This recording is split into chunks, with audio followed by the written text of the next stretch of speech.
Halo semua, ketemu lagi dengan aku Kevin dari Red Forest Arwana. Hari ini kita bakal bahas apa aja sih yang harus kita lakukan sebelum kita memulai memelihara arwana.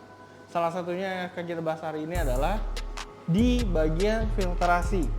Oke, di sini banyak banget dari teman-teman yang aku dapatin bahwa teman-teman masih agak ragu untuk memelihara arwana karena bingung untuk memilih filtrasi yang tepat untuk akuariumnya teman-teman semua.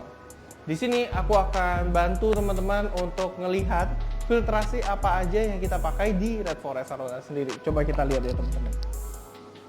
Jadi teman-teman, di sini kita terdapat dua jenis filtrasi. Tapi yang pada video hari ini kita bakal tunjukkan ke teman-teman semua itu adalah filtrasi top atau top filter. Top filter ini sendiri kita letakkan di bagian atas sesuai namanya itu sendiri.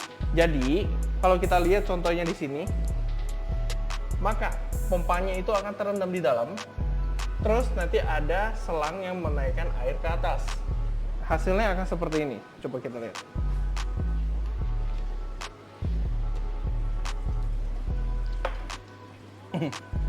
Coba kita lihat, air yang naik ke atas nanti akan tersuling ke beberapa chamber. Jadi section-section itu kita sebut dengan chamber. Section 1, Section 2, Section 3, Section 4 atau chamber 1 sampai chamber 4. Nah, isi dari chamber masing-masing itu ada apa aja? Ayo kita bahas. Yang pertama, di sini kita ada filter mekanik. Yang paling pertama itu teman-teman ingat itu harus ada filter mekanik. Filter mekanik dilanjut dengan filter biologis. Filter biologis ini sendiri teman-teman bisa memilih antara dua jenis filter. Yang pertama itu adalah filter biologis itu bisa pakai bioball atau teman-teman bisa pakai Japanese mat. Japanese mat itu berarti lebih kompleks untuk melakukan si penguraian bakterinya sendiri. Jadi sebenarnya bukan penguraian sih, jadi rumah bakterinya sendiri. Jadi nanti bakteri itu akan memproduksi vitamin-vitamin yang bagus untuk si ikannya nantinya. Yang paling terakhir itu ada filtrasi UV. Filtrasi UV ini sendiri itu berguna untuk menjernihkan air ya teman-teman.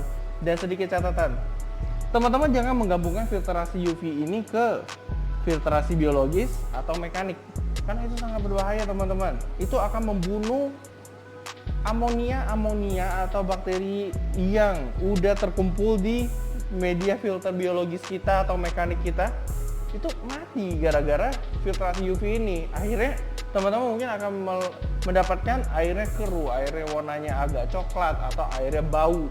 Itu biasa gara-gara beberapa faktor itu, karena filtrasinya jadi tidak maksimal. Terus teman-teman, mungkin tadi aku sebut filter mekanik ya teman-teman. Filter mekanik, disclaimer, filter mekanik itu adalah kapas. Kapas yang bisa teman-teman temuin dengan satu bungkusnya itu harganya beragam ya, start dari 3.000 sampai 7.000. Nah teman-teman bisa dapetin, itu kita sebut dengan filter mekanik. Kalau di arwana kita pastiin di paling atas. Kenapa? Karena si arwana ini sendiri itu termasuk ke golongan kotoran yang gampang terurai. Jadi kalau misalnya udah dihisap masuk ke bawah, dia itu akan sangat gampang terurai. Jadi lebih baik teman-teman meletakkan filtrasi mekanik yang berbentuk kapas di paling atas dan cucuran pertama air. Seperti itu. Terus nih teman-teman, aku ada pro tips juga buat teman-teman juga semua. Jadi teman-teman, dengan teman-teman udah siap meletakkan filtrasi seperti itu, teman-teman udah one step ahead, secure banget untuk memelihara arwana. Kedua, ini pro tipsnya adalah teman-teman cek kadar air. Kadar air di sini kita bagi menjadi dua bagian yang sangat penting yang bisa teman-teman cek dan dapetin alat pengecekannya itu dimanapun itu. Yang pertama itu adalah pH tester. Yang kedua itu adalah TDS meter. Teman-teman cek dua ini, pH dan TDS. Untuk pH itu idealnya itu kalau misalnya teman-teman mau yang ikannya bisa stabil terus, itu aku kasih angka 6,5 sampai 7,5. Tapi kalau teman-teman bisa dapat pH di angka 7, itu akan sangat lebih bagus karena sama-sama kita tahu pH itu bisa swing, tapi nggak akan banyak. Kalau misalnya swingnya banyak, itu bahaya. Itu kita sebut dengan pH boom. Ikan akan susah banget beradaptasi dengan air yang baru. Itu mengakibatkan salah satunya adalah ikan susah makan. Jadi makin bagus air kita, makin konsisten air kita, ikan akan makin cepat makan, ikan akan makin lebih sehat, pertumbuhan besar, dan cepat merah untuk terutama di super red. Yang kedua itu adalah TDS meter. TDS meter itu adalah kadar terlarut di dalam air. Sama-sama kita tahu, dalam air ini banyak banget kadar-kadar yang terlarut. Kalau misalnya teman-teman pakai air sulingan yang layak dikonsumsi, itu biasanya di angka di bawah 10 ya, kadar terlarutnya. Nah, kalau misalnya teman-teman pakai RO atau reverse osmosis, itu bisa dapat 0 sampai 8. Nah, air tersebut teman-teman, aku perlu tekenin. Biasa kalau angkanya segitu, ada kemungkinan mineral mengikatnya nggak ada. Jadi teman-teman bisa campurkan beberapa hal ke dalam air tersebut. Misalnya teman-teman tambahkan garam ikan yang mengikat dalam air tersebut supaya jamur, perkembangan alga, terus di situ juga ada bakteri. Ketika dia masuk ke dalam air tersebut, di situ bisa ditanggulangi. Plus nanti teman-teman juga bisa menambahkan beberapa vitamin-vitamin air. Nah, vitamin air ya aku sebutin di sini, bukan vitamin untuk menaikin warna ikan. Karena vitamin untuk menaikkan warna ikan itu, kalau kita tidak pakai. Disclaimer, kita bukan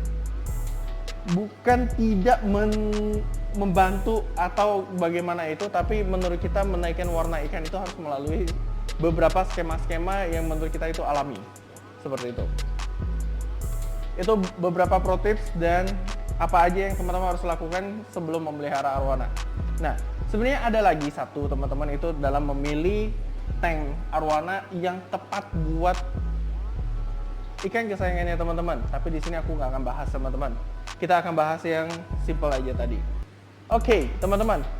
Balik lagi, kita ada di akhir tahun. Di akhir tahun ini kita banyak banget promo-promo menarik buat teman-teman semua. Adopsi ikan dapat lampu tanning sama lampu view. Itu masih berlaku sampai dengan akhir tahun ini. Jadi kalau teman-teman yang udah subscribe, like, dan komen, teman-teman nanti berkesempatan ketika teman-teman adopsi, teman-teman berkesempatan untuk mendapatkan lampu view dan lampu tanning.